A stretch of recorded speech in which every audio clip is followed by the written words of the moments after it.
चलें जी, एक और सीरीज़ और एक और वाइट वॉश पाकिस्तान टीम के खाते में पाकिस्तान टीम ने रजिस्टर्ड किया है। आई मीन कहाँ से शुरू करें और कहाँ से ख़त्म हुई कहानी, जो कि चैम्पियंस ट्रॉफ़ी से पहले चैम्पियंस ट्रॉफ़ी के अंदर भी ये सिलसिला जारी रहा पाकिस्तान की हार का, लर्न का। और ये लर्न का जो प्रोसेस है वो ख़त्म होने का नाम नहीं ले रहा। और आई थिंक ये चैम्पियंस ट्रॉफ़ी से जो हम अगर हम देखें, सिर्फ दो सीरीज़ हैं। ऑस्ट्रेलिया के अंदर जो पाकिस्तान ने ओडीआई सीरीज़ जीती और फिर साउथ अफ्रीका के अगेंस्ट मोहम्मद रिजवान की कप्तानी में। उसके बाद का जो सफ़र है वो सब फैंस के सामने है। और अगर हम इस पर्टिकुलर सीरीज़ की बात करें, जो कि न्यूजीलैंड ने भी 3-0 से वाइट वॉश किया है पाकिस्तान को, बहुत सारे नेगेटिव, आई थिंक अगर हम पॉजिटिव ढूंढने जाएं तो मुझे नहीं लगता कि कोई भी ऐसा पॉजिटिव आपको नज़र आएगा सिवाय चंद एक के जो यंगस्टर्स हैं। जैसे बॉलिंग के अंदर हैं, सुफियान मुकीम है, आकिफ जावेद ने कुछ अच्छी ओकेजनली अच्छी बॉलिंग की है। बट ओवरऑल अगर आप एक माइंडसेट का बात करें ना पूरी टीम का, मैं मोहम्मद रिजवान की कप्तानी पे आते हैं बाद में, कप्तानी पे भी, और उनका जो माइंडसेट है, जो उनकी मेंटल एबिलिटीज़ हम उस पर भी बात करते हैं। लेकिन पहले हम इस इन तीनों मैचेस की जो ओवरऑल पाकिस्तान की परफॉर्मेंस उस पर बात कर लेते हैं आज। तो पोस्ट मैच प्रेजेंटेशन के बाद मोहम्मद रिजवान जो प्रेस कॉन्फ्रेंस कर रहे थे उसमें वो ये चीज़ें कह रहे थे कि आप न्यूजीलैंड जैसी कंडीशंस के अंदर कोई भी टीम आती है, कोई भी प्लेयर आते हैं तो वो कंडीशन चैलेंजिंग होती हैं। अच्छा, अब ये मैं तो इनको एक्सक्यूज़ेस कहूँगा एज ए क्रिकेट फ़ैन भी, और जितनी हमें क्रिकेट की समझ है या जितनी अंडरस्टैंडिंग है। क्योंकि जब आप इस लेवल पे, इस प्रोफेशनल लेवल पे अगर आप क्रिकेट खेलते हैं या क्रिकेटर हैं और आप इतने अरसे से एज सीनियर प्लेयर आप खेल रहे हैं, तो ये फिर एक्सक्यूज़ेस नहीं होते कि नहीं हम आसान कंडीशन से, पाकिस्तान जैसी कंडीशन से आप न्यूजीलैंड की कंडीशन में जा रहे हैं। वहाँ पे बॉल हिलता है, सीम होता है, स्विंग होता है, विंडी कंडीशंस होती हैं, वेदर की है। जिस तरह वो बात कर रहे थे कि अभी विंटर सीजन स्टार्ट हो रहा है तो हम टॉस जीत कर पहले बैटिंग करें या बॉलिंग करें। I mean they were extremely completely clueless side Pakistan, जो उसने ना सिर्फ बैटिंग के अंदर बल्कि बॉलिंग के अंदर भी आप देखें, डेथ ओवर्स के अंदर स्पेशली। आई थिंक इस मैच के अंदर जो तीसरा ओडी है उसके अंदर 87 या 85 रन इन्होंने बोर्ड पे आखिरी के 10 ओवर में लगे हैं। क्योंकि ये मैच जो थर्ड ओडीआई था, ये बारिश होती रही पहले 2 घंटे ओवरकास्ट कंडीशन की वजह से। 2 घंटे के बाद जब मैच स्टार्ट होना था तो 8 ओवर्स को कम करके जो रिवाइज्ड प्लेइंग कंडीशन थी वो 42 ओवर्स की थी। बट ये एक मैच की स्टोरी नहीं है, हम ओवरऑल बात कर रहे हैं, इस पूरी सीरीज़ की बात कर रहे हैं, इस चैम्पियंस ट्रॉफी। क्योंकि मोहम्मद रिजवान के हम माइंडसेट पे आते हैं जो उन्होंने बातें कुछ कही हैं, लेकिन पहले हम सीरीज़ को समाप्त कर लें। ओपनर हम लेके गए उस्मान खान को हमने ट्राई किया, अब्दुल्ला शफीक कम्प्लीटली फेल रहे, हालांकि मेरे फेवरेट प्लेयर हैं। बट यहाँ पे आई डोंट नो कि अब्दुल्ला के साथ क्या प्रॉब्लम आ रहा है और उनको कहाँ पे दिक्कत आ रही है। वो स्ट्रगल करते हैं, अच्छी शॉट्स खेलते हैं, फिर वो आउट हो जाते हैं। But overall it was a completely a poor performance. जितने भी सीनियर प्लेयर थे टॉप ऑर्डर के। फिर हम आ जाते हैं कि हम बाबर और रिजवान को ओडीआई साइड के अंदर हम लेके आए हैं। तो क्या हम एक्सपेक्ट कर रहे थे कि यार चले बाबर और रिजवान आए हैं वापस तो शायद हमें कुछ रिजल्ट्स देखने को मिले, डिफरेंट हो चाहे। क्योंकि पहले हम 5-1 से हम न्यूजीलैंड की, 4-1 से हम न्यूजीलैंड के अगेंस्ट जो ओडी T20 सीरीज़ है वो हार चुके हैं। तब भी बड़ा शोर मचा था कि बाबर और रिजवान को लेके आए, लेकिन बाबर और रिजवान ने ओडीआई के अंदर आके क्या उखाड़ लिया। विद ऑल ड्यू रिस्पेक्ट, हम सब ये एक्सपेक्ट कर रहे थे कि बाबर और रिजवान के आने से स्टेबिलिटी आएगी, लिए लंबे रन्स करेंगे। लेकिन उन लंबे रन्स का क्या फ़ायदा है जब बाबर अपना 50 करके या अपना 70-80 करके साइड पे हो रहा है, और उससे आगे वाले जो रन्स हैं जो 30-40 ऊपर उसके होने हैं वो क्रूशल रन्स हैं जिससे टीम को फ़ायदा हो या टीम जीते। बाबर की यही पुरानी वो कहानी चलती आ रही है कि वो भाई साहब आते हैं जो नाम के किंग जिनको बनाया हुआ हमने।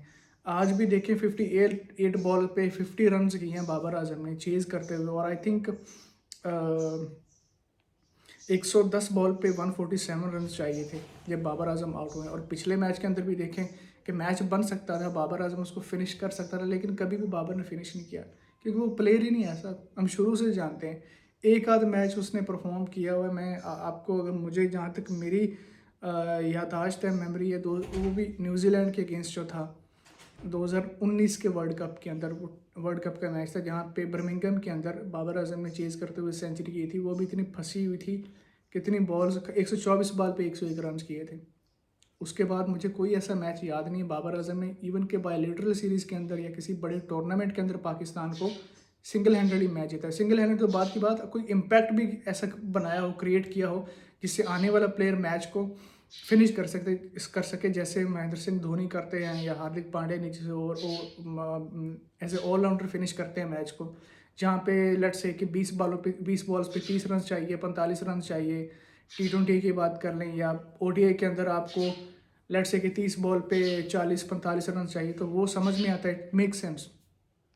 लेकिन अगर आपकी टीम को जो रिक्वायर्ड है वो 150 रन चाहिए, आपके पास 80-90 बॉल्स हैं, वहाँ पे आपको खुद को प्रूव करना होता है कि आप किस लेवल के कितने बड़े प्लेयर्स हैं। और बाबर आजम ने हर दफ़ा, जितने ये पूरी सीरीज़ उठा के देख ले, तीनों मैचेस के अंदर ऐसी कंडीशन थी जहाँ पे बाबर आजम अच्छा परफॉर्म कर सकते थे, टीम को मैच क्लोज ले जा सकते थे, इवन के जितवा भी सकते थे।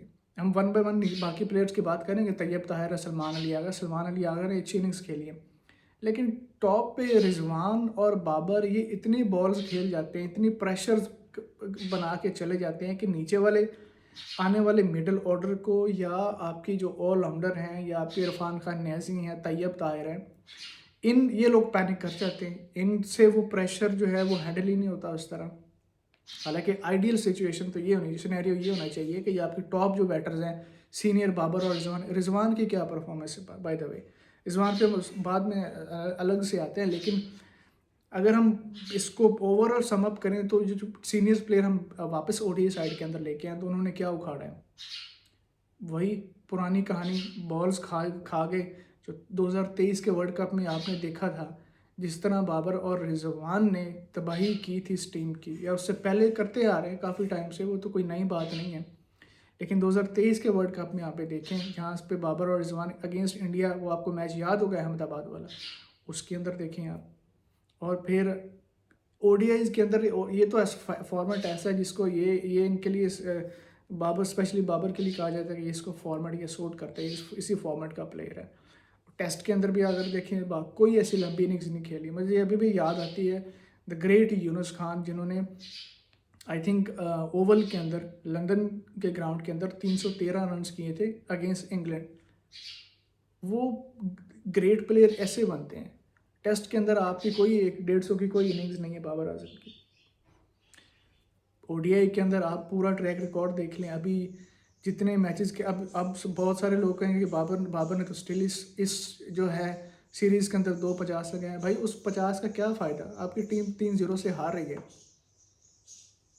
बाकी प्लेयर्स पे भी हम आते हैं, जैसे कि तैयब ताहिर ने आज बहुत गंदी इनिंग्स खेली है, पूरी बैटिंग। अब्दुल्ला शफीक बहुत टाइम ले रहे थे स्टार्ट में, क्लूलेस बैटिंग कर रहे थे, कोई पता ही नहीं है शॉट सिलेक्शन, उनको पता ही नहीं है कि फील्डर कहाँ पे है।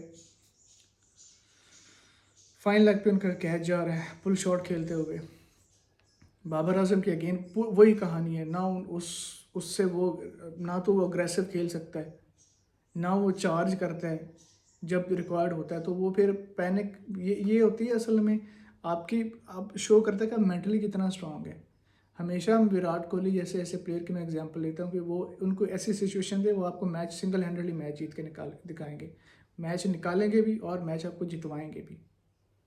लेकिन अब हम रिजवान की जो कप्तानी है, उनकी परफॉर्मेंस की भी अगर बात करें, तो रिजवान साहब ये कह रहे हैं कि भाई साहब हम आगे PSL आ रहा है, हम PSL इंजॉय करेंगे, और जो भी पास्ट में हुआ वो पास्ट है, और चैम्पियंस ट्रॉफी के अंदर हम अच्छा नहीं कर सके, सीरीज़ उससे पहले सीरीज़ के अंदर नहीं अच्छा कर सके, हम PSL इंजॉय करेंगे। आई मीन आप उस, इसीलिए कहते हैं कि एजुकेशन कितनी इंपॉर्टेंट है किसी भी इंसान के लिए, चाहे वो किसी भी फील्ड से हो। सिर्फ क्रिकेट पे हम ये बात नहीं अप्लाई कर रहे, आप किसी भी ज़िंदगी के शोबे से हैं, एजुकेशन जो है ना वो आपको, आपके जहन को निखारती है, आपकी शख्सियत को निखारती है। उस इंसान को पता ही नहीं है कि मैं क्या बोल रहा हूँ और इसका क्या इम्पैक्ट होने वाला है।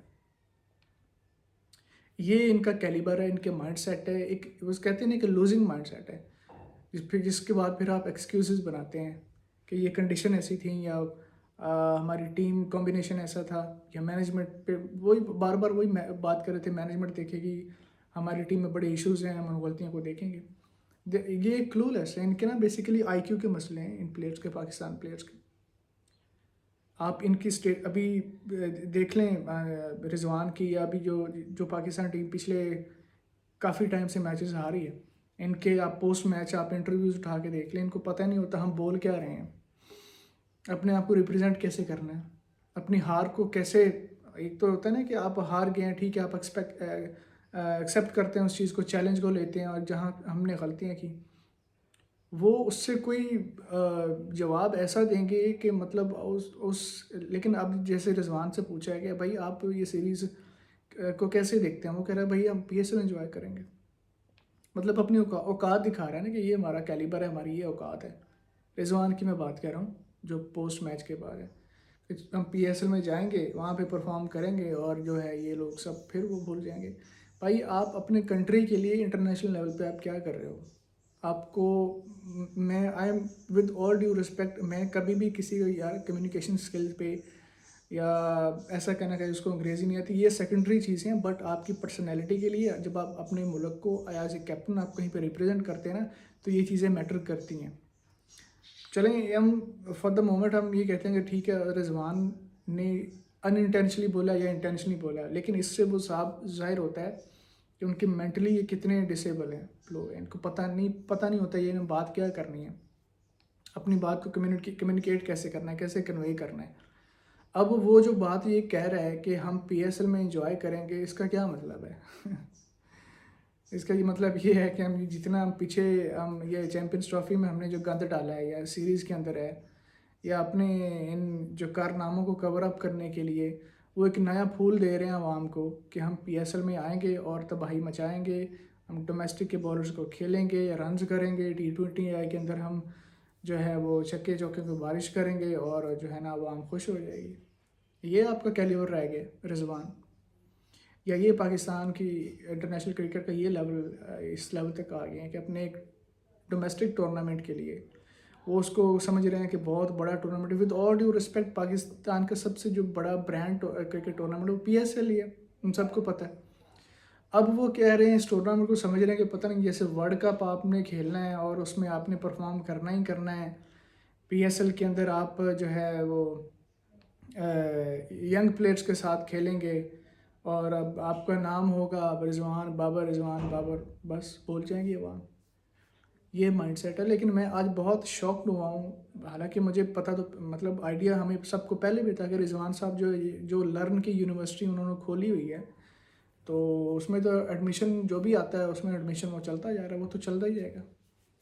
लेकिन जब इस तरह की बोंगियाँ मारते हैं ना मीडिया पे आके कि अब हम ये भूल गए हैं, ये पास्ट है, पीएसएल के अंदर हम करेंगे परफॉर्म, यार does it even make a sense कि आप ये बात क्या कर रहे हैं कि आपसे सवाल कुछ और पूछा जा रहा है, जवाब आप कोई और दे रहे हैं। आप अपनी हालांकि आप उसको चाहिए था कि आप जो गलतियां उससे हुई हैं उनको वो बताएगा, मेंशन करे कि यहाँ फ़लाँ प्लेयर्स के बाकायदा नाम भी ले सकते हैं, इसमें कौन सी अब शक वाली बात है। पूरी टीम की अब परफॉर्मेंस आपके सामने है। बाबर आजम जिसको एक वो कहते हैं ना एक होली काऊ बनी हुई है बाबर आजम। आप मैच की सिचुएशन अगर आप मैच देखते हैं तो आप अगर आप रेगुलर मैच देख रहे हैं तो आप देख लें किस सिचुएशन में आके वो आउट हो रहा है, वो शहजादा, और ऊपर से बॉल खा रहा है, नीचे से सलमान अली आगा आगे चार्ज करने लगता है, वो प्रेशर में आके आउट होता है।